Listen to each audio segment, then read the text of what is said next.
I'm starting Daf Menachem at Aleph. Just on the bottom of the page. We're up to Rabbi Yomi. Where's it? Oh, not by the Mishnah. Oh, Menachem on the bottom, you said? Yeah, the last three lines. Is it on? Yeah. Okay. So, we learned in the Mishnah that a non-visible mum is not counted. So Rav Achtavoy has a question. Rav Achtavoy Barami. He says, let's say I have a non-visible mum, but it's actually missing an entire organ inside. For example, it's missing a kidney. So that's not visible, but is that considered a mum because the whole thing is missing? So we tried to bring a contradiction in Bais, and then we'd say, the contradiction is resolved by saying that this is a machlekes. And we spoke about Menachem at Aleph on the bottom. We spoke about if it's missing a kidney or if it has three kidneys. One Bais says that it's considered a mum. Other Bais says that it's not a mum. So that's a machlekes. If it's something's missing inside, is that considered a mum? We said no, that's not a proof that that's really a machlekes. First of all, it could be that one was born like that and the other one wasn't born like that, and the fact that one is allowed is because that's how it was born. And the one that isn't allowed is because it disappeared later. We said that's impossible. Then we said that maybe it's created like that. That's the machlekes, not if it's missing. Rabbi Yochanan Amar. Just want to ask a question, because it isn't mentioned, but what's more common from those anomalies is people being born with what's called a horseshoe kidney, where both kidneys are merged. So it's interesting, when you read the Gemara, I was listening, they said they're talking about one which is pretty rare, talking about three which I've never heard of, but they never mention where the two are conjoined. And that's... Maybe it's not a move. Well, that was the question in my mind. Right. Just want to mention. Is it a dangerous condition? No. So that's probably why. Rabbi Yochanan Amar Dekuli Alma Ein Beria Ba'achas. Everyone agrees that it can't be created with just one kidney. And the fact that it's missing one means that it's missing and it's a mum. So why does one Bais say that it's not a mum? V'lei kasha. It's not a problem. Kansha chasr kaidim shchita, kansha chasr lacha shchita. It went missing after the shchita. And that's why it's not a problem. The Gemara questions that. It says, lacha shchita kaidim kabbalah mishari. We have a proof that the animal needs to remain intact until after the blood is received. So we're saying that after shchita, one kidney goes missing, maybe disintegrated, I don't know, or so that's why it's permissible. So 1 second, you're not done with this animal. You still need to receive the blood. And V'amar Reb Zera Merav, Reb Zera says the name of Rav, if the ear of this is a Parka in Mashiach, the carbon that a Kohen Gadol would bring if he does an Aveira. So if the ear of the animal is mutilated, and then he receives the blood, even though it's after the shechita, it's still puzzle. It still needs to be whole. So it's not enough that it was after the shechita and the kidney goes missing. We push it off a step. You say no. Why is it okay? Because the shechita was good. It had the kidney. And the Kabbalah was good. The blood was received. After the receiving of the blood, then that's where the kidney disintegrated or whatever. We now question, is it still okay for it to have this missing? It still can't be without a blemish. But Hatanya was taught in a Bais, it says that a perfect sheep, a male, 1 year old it should be, that it needs to be a year and perfect at the time of the slaughtering. How do you know that it needs to be perfect in a year, within the first year rather? At the time of receiving the blood, the time of walking the blood up to the altar, and the time of sprinkling of the blood, Talmud Leimer, it shall be. She'akala v'yosef tama ben shana, that it needs to be entirely perfect and within the first year until the sprinkling of the blood. So why are you saying that before the sprinkling of the blood it goes missing and it's not a problem? It still can't have a mum then. The Gemara explains, Tirgama aben shana. What are we talking about when we said that by the sprinkling of the blood it needs to be perfect in a year? It's not talking about the perfect part. It's not talking about that it can't have a mum. It needs to be that by the sprinkling of the blood it still needs to be within its first year. This also makes sense. The Tani Rabbi Shuaimer kolos vachim shabbatayra shenishtaimem kazayis basa kazayis chaylev zerik esadam shmarmina. If there's just even one kazayis left, because everything else gets lost, or maybe all the blood gets lost, you can still sprinkle the blood. So you see, you can have a mum if the whole animal could be lost and there's only a kazayis left. So of course, if it has a mum, you can still sprinkle the blood. So what are we talking about when it says that it needs to be the same from Tamim Yiyah Ben Shana, and it says Yiyah needs to be the same before the sprinkling and after. That's talking about that it needs to be within its first year, before the sprinkling and after the sprinkling. Gemara asks, is it possible that its birthday was on the same day? You slaughtered it within the first year, and then it changes its birth. It gets a year older. On the same day, it gets a year older. Usually, a birthday is a birthday. You celebrate the birthday already the night before. It's already wearing party hats. Amarava zaysemer shoyis paislis bekachim. That's not how it works by sacrifices. It works by the hour.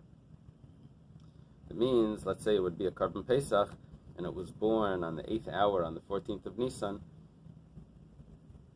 Following year, it would need to be slaughtered before the 8th hour. Once the 8th hour passes, it's into the 9th hour, then it's already, in other words, the year changes by hours, not by days. That's what we're seeing from here. When it comes to Karbanos. That's what we're seeing from here, that Yiyah needs to be within the first year. Okay. It's from Yiyah. The word Yiyah means it shall be. Lema Ketanai, we're going back to discuss if something is missing from the animal, if it's considered a mum.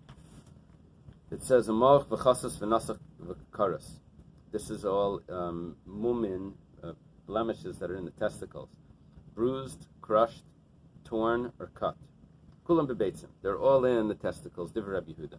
Those are all mumin that are in the testicles. Bebeitzim v'lei begid. The Gemara asked, Bebeitzim v'lei begid? It's only in the testicles. It's not in the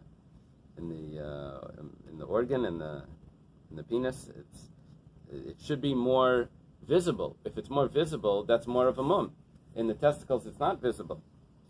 Ema af bebeitzim. No, means also.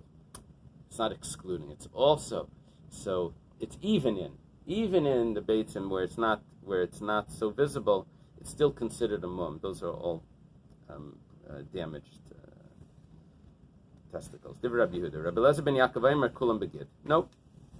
Rabbi Elazar ben Yaakov says it needs to be entirely visible, only in the actual organ, but not in the testicles. The Gemara is going to say from here that we have the pshat.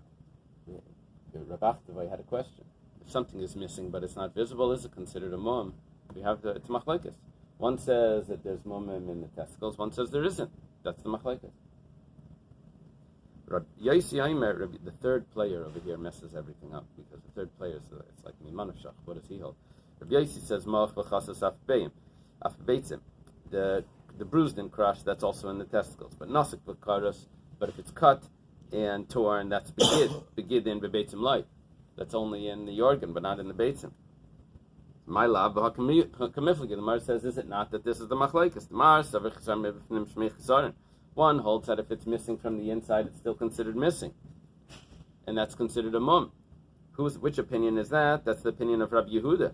And Rabbi Elazar ben Yaakov says it's not considered missing, so all those mummin are only in the gid. The Gemara says, "V'tizbara." Do you actually think so? Rabbi Yosi might kasavar. Then what does Rabbi Yosi hold? The third player says it's half and half. Does he hold mimanavshach? Does he hold this or does he hold that? If he holds that something missing in the inside is considered missing, and therefore it's considered a mum, then even if it's cut or torn, it should also be a mum. And he doesn't say it's a mum. Why? It's missing from inside. If he says that something that's missing inside is not a mum, then why does he say it's a mum if it's crushed or bruised? It shouldn't be a mum. It's inside. It's not visible. We're talking about a mum that's not visible. Over here, we're not talking about chisan mebifnim. We're talking about visible mumim. We're looking at from the outside. Rabbi Yehuda savar mach b'chasas havi mumma. Rabbi Yehuda holds that if it's bruised or crushed, mach b'chasas, bruised or crushed, that's a mum. The mechavtzan, because the sack is going to tighten. It's going if it's crushed, it's going to shrink, to shrivel up, because it's crushed. The testicles inside are crushed. Nasik v'charas, but let's say it's cut or torn. That's having mum. That would be a mum because it's visible. That both of them are a mum. If it's crushed, it's a mum because it shrivels. If it's torn, it's a mum dehatalion because it's going to hang, and it's all visible from the outside. If it's crushed, it's not a mum. Because even if it was there, nami zim de mekaftin, sometimes it shrivels. When he says it's not a mum, the Torah says it is a mum. I don't understand. No, he says it's not a mum in the Beitzim, it's a mum in the Gid. Okay. So why? Because when you're looking at externally, when you see it, you don't see any difference. Because many times it's shriveled as well. It has to do with the body temperature, I guess. Nasik v'charas, if it's torn, leihavim mumma, then it's not a mum.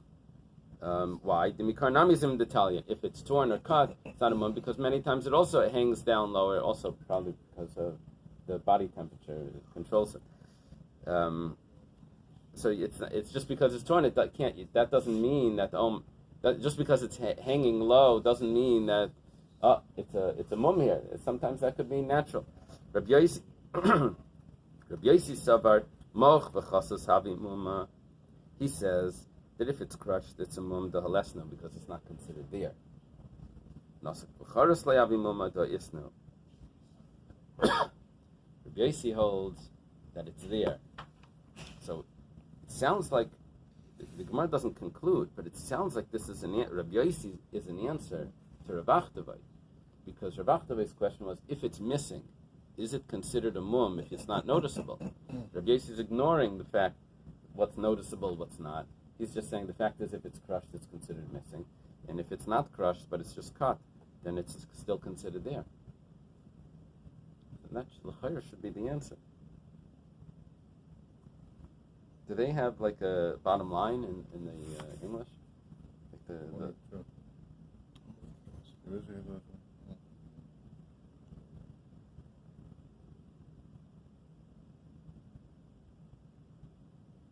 problem is at the end it says Rav Yossi's been in Rashi as per Rabbeinu Gershom. See Rashi to Kiddush. So they throw you around a little bit. Okay. One of the advantages of coming to the shir is that I limit how deep you're going to go, so else you'll be stuck in the first daf the whole year. Yeah, right. No, stop doing it. Or you would be in trouble with this guy. I mean, Rabbi Doctor. Rashi.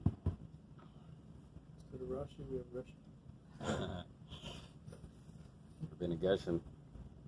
Rabbeinu Gershon on Bechoros is excellent. It's like easier than, and he's older than Rashi, Rabbeinu Gershon. So like the teacher of Rashi. Nifgam Hazuvan Oiha area Shal Nekeva is a new Mishnah. I don't know exactly what the Zuvan is. It sounds like there's some sort of sack or skin that covers over the male organ in an animal. I guess there's nothing corresponding to that. The sheath. Is there something corresponding to that, or is that just a different skin? Area would just mean the private area of this female animal. Now it says b'mukdashin because it has to be in different sacrifices. This is Masechta Bechoros. It's only male animals. So Kedushin is, if it would be a different sacrifice, and it has a mum there. Nifkam hazanav min ha'etzem. Let's say there's a bruise on the tail and it's above the bone. Avalei min ha'perek. It's above the flesh, then it could heal. Above the bone, it doesn't heal. V'shireish zanav mefatzel. If the tail is split, apparently we take out the parentheses. Or if in the vertebrae, I think it's referring to the vertebrae of the tail, is that what it says? There's flesh the size of a thumb, it's the size of a finger. Now, that's too much flesh to be in between the vertebrae. Vertebrae are supposed to be close together. There's something in between. What's it called in between the vertebrae? What's it called there? Discs. There's discs in between. But this is too far apart. Amar Rabbi Lazar. Rabbi Lazar says, Nifkam v'lei nital kis v'lei zachras. Very strange Gemara here. Like counterintuitive. It says, what's considered a mum? Only if it's bruised. But if it's entirely removed,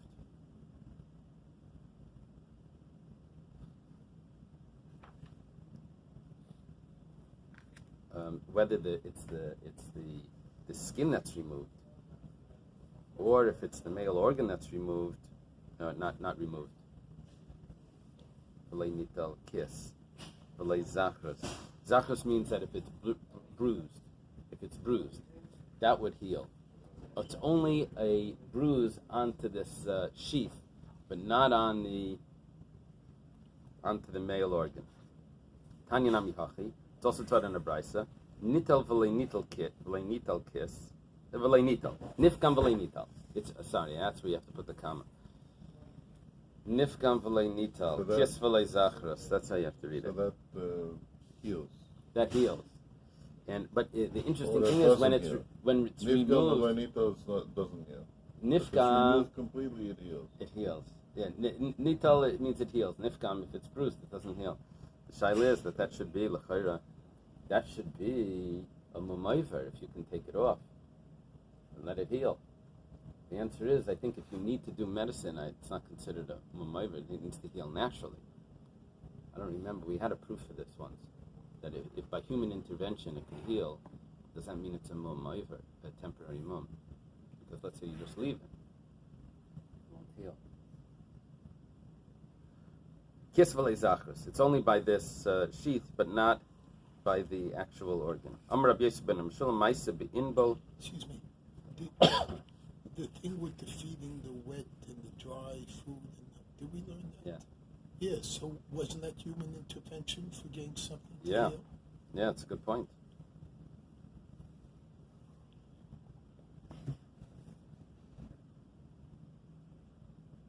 Must be the pshat is that wasn't a mum yet, even while it was there, unless we know that this was done. It only becomes a mum afterwards. I'm talking about something that's a mum already. But with human intervention, you can do a surgery and you can cause it to heal. There wasn't a mum yet, only after it only becomes a mum after Declare the mum after it's only declared a mum after it doesn't respond. Over there you could think, well, it's because of this, it's because of that, it's not a mum yet. Like a charas, until it's called. Right. It's not. Now we're saying once it is, but human intervention can remove it. See, maybe that's the difference. There's a story in Inbal, that must be a place, Shenitl Zev v'chazalei sanei, that it was removed by a wolf, this sheath, and it returned. So you see that it could regenerate, it could grow back. Nifkama zana min ha'etzem. Let's say the tail is bruised by the bone, or we said if there's flesh in between the vertebrae, if it's the size of a finger. Tana etzpa, it's taught in a brisa. Etzpa she'amr, this sounds like a very general brisa for the whole shas. Whenever we say a finger, echad mi'arba b'tefach, it's 1 out of 4 of a tefach. Shal kol adam, of a regular person. My help. So what is this for? You see, usually a It's not- tefach. It's not 1 of 5. Tefach could be 1 of 5.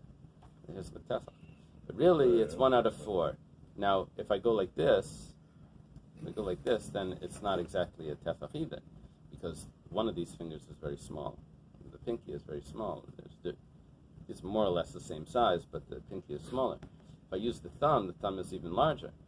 So, really, what a tefach is 1 out of 4, in which 4, it's 4 thumbs.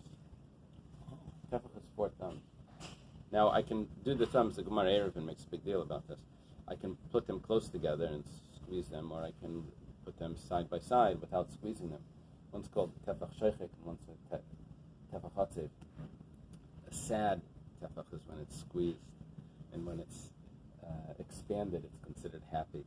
Sheichek is smiling. Smiling is like the expanded tefach. So it's 1 out of 4, which is the 1 out of 4 thumbs. Whenever we say a finger, it's 1 out of 4 of a tefach. My helchasa. What was this said in reference to? A rabbi linyan tcheles. It's taught regarding to tcheles. The Tanya was taught in a brisa. Kama chutenu naisin. How many strings are put into the tzitzis? Bishama yomer marba. Bisil laimrim shleisha. Bishama says that there's 4. Bisil says that there's 3. Then it's doubled over. There's a big discussion here, but whatever the case is, there comes along the Ramban and Rashi and Chumash and says, obviously based on this, that whole thing with tzitzis, 613, when it says it reminds you of the mitzvahs, it can't be that it reminds you of the mitzvahs, because we say 8 plus the 5 knots. Rashi's gematria, it doesn't work. Yeah, it says it doesn't work. That's so the you Ramban. have to hold by Beis. I'm sorry. You'd have to hold by only Bais. one opinion for Rashi's gematria to work, and Rashi's explaining the pasuk that L'man Tizkru, that you should remember the mitzvahs, and it's all based on a gematria that doesn't fit with all the shitas. So he says, no, the tzitzis reminds you, it doesn't have to do with that gematria, that you don't have to be a Talmud Chacham to figure out that the tzitzis reminds you of all the mitzvahs. It doesn't have to do with the tayyag. You see the tzitzis, you remember to do the mitzvahs. But according to Bais Hillel, it wouldn't work. You're right. Right. Why It's don't, Ramban's kasha. why don't we say Beis Hillel was referring To to the whites. Very good. That Very way good. You have Very good.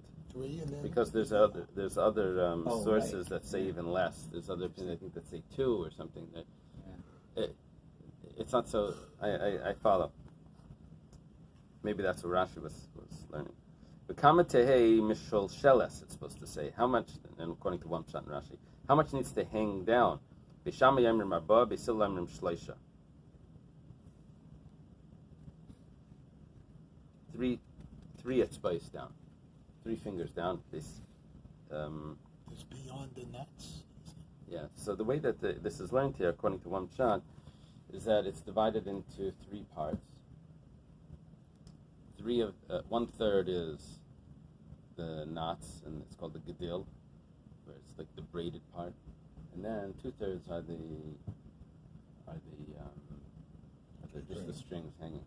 And this fits with, not that this is necessary, but there was the Greek rule, the golden rule of phi, right? It was called phi. Phi was 2/3.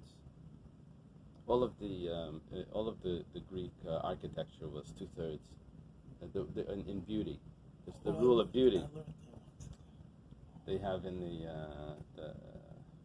Parthenon and everything, where you see it's like this. Even in the human face, it's supposed to be 1/3 and then 2/3, and it's all based on this rule, this number phi, phi. No, Pi is the circle. 3.14. They say This Tiferes is- by the heart, because it's 1/3 of the body. That would fit with this also. It's interesting also, Tiferet, Phi. Wow. Too much That's golfing, good. man. No, that's maybe where they got Very it good. from. Very good. Very interesting. I forget which Greek. I'll find it.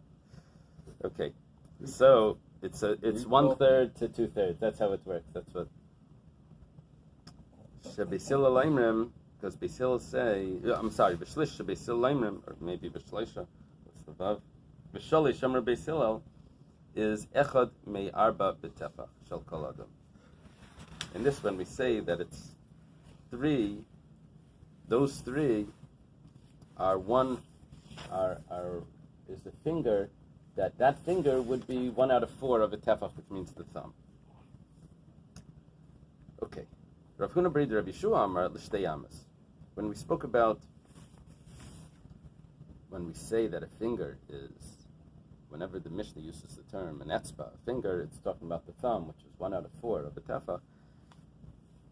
We had one pshat over here from Rabbi. Now we have a pshat from Rav Huna B'Rei Rabbi Shua.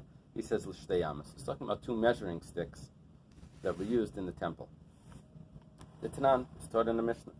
Shtei amas hayu b'Shushan Abira. There was a gate in the temple which was called the gate of Shushan Abira. It had over there a picture of Shushan over the gate. Achas al kern mizrachas tzvainas, v'achas al kern mizrachas shreimas. Over there, you had 2 yardsticks, 2 measuring sticks that were there. They weren't yardsticks; they were amos. They were a cubit. And one was on the northeast corner and one was on the southeast corner. They were hanging over there, sitting over there. Shal kern mizrachas tzvainas on the northeast corner. What do you have over there? It's a whole article showing the Parthenon and the fee ratio and everything that you just said. And it's called the Golden Rule. The Golden Rule. What's the number? Is there a number to it that they used in the ratio? They mentioned the 1/3, and they actually have software. Oh, to work it out. Yeah. He didn't remember. I lost the number. Anyway. Okay. You know your stuff. Oh, okay. Everything is in the Torah. That's what you see. All of the architecture and all of this. Even the plastic surgery has got to be in this also. So the one that was on the northeast was Yisrael al Shel Moshe Chatzi Etzba, a half a finger larger than Moshe, larger than the original Amma. And and the one that was on the southeast was even a half a finger more than that. So in other words, you had like a ruler, this strange sort of ruler, instead of being 12 inches, was 12 and a half, and then you had another one that was 13. I'm making believe an amma is 12. And then you had one that was a half a etzba more, and then one that was Nimtzis Yisrael Shel Moshe Etzba. Why would they do this? Why would they have a measuring stick that wasn't accurate? He says, no, it was accurate. But why would it be like that? One bigger and one smaller. When the workers would come and they would use their material, so they would get paid for the smaller one, and they have to do work with the bigger one. That way, if they would just try to do it exact, it's possible that you're going to go over, you're going to end up taking more money, and it's going to be from the temple. So there has to be some sort of mark that's going to be a little bit more, so you don't violate the rules of Mila using the temple for personal use. Tarti lamali. So why did you need 2?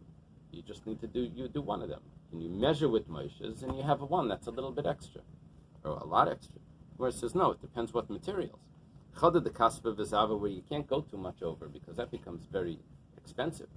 The loss over there, if it's gold and silver, that's going to be a huge difference. V'chadad the binyan, and one of them is stone. It's when you're using stone, so then you use the larger one. You don't work with stone so exact anyway, like as if it's gold and silver. Menachem bar Yitzchak v'iteimer Rav Huna bar Nasan lo'iser sheshanina sheyesh basar ben choli lecholi mali yatzba. We're talking about that quote that says that a finger is referring to a thumb, which is 1 out of 4 of a tefach, is referring to our Mishnah. Why did this Gemara come here? We start talking about tzitzis, we start talking about building the Beis Hamikdash. It's because those are options of interpreting a brisa that says when the sages said a finger is 1 out of 4, what's it referring to? So we have 3 options, and one of them is our Mishnah. That the flesh between the vertebrae cannot be a finger or more. Okay. The next Mishnah says, Yitzi says the house always wins. Just kidding. Oh. Oh, what's that refer? What is he? Is it refer? How That back you give did a it? little extra. Oh, the house always. Okay. I think I've heard that from him before. It must be because we had this in Menachem. Yeah, We had it in Yeah, we had Menachem. it in Menachem. Spent a lot of time in Vegas. He's elevating his time at night. As we come close to a year, we've been learning for a year. So we did most of Kachim. We did already. We did Zvachim, Menachem, Chulin. Bechoros is the big Masechta. These are the big Masechta. After this, it gets small Masechtas. You make a siyum every month, or more often. Eily beitzim, Eily ela beitz achas. The Gemara is going to ask if he doesn't have one, if it's a mum. It's supposed to be 2 testicles. If he doesn't have any, or if he doesn't have one, if he only has one, that's a mum. The Gemara is going to ask if missing one is a mum, then of course if he's missing both, it's a mum. You don't have to. The Mishnah doesn't have to write like that. Rabbi Shmuel Leimer, the Gemara is going to answer the Mishnah that it's missing words. Rabbi Shmuel says, Mishli Shnei Kisin. If there's 2 sacks, the sack is called the scrotum, right? So, what is it? Is it really separate, both of them? Is it separated inside, or is it just looks like it's separated on the outside? So if there's 2 sacks, then automatically Yeshle Bais Beitzim. Then there's 2 testicles. Eily Shnei Kisim, but if he doesn't have the 2 sacks, Eily Ela Beitz Achas, then he only has 1. We'll see how did that come in over here. What is he? You have to edit the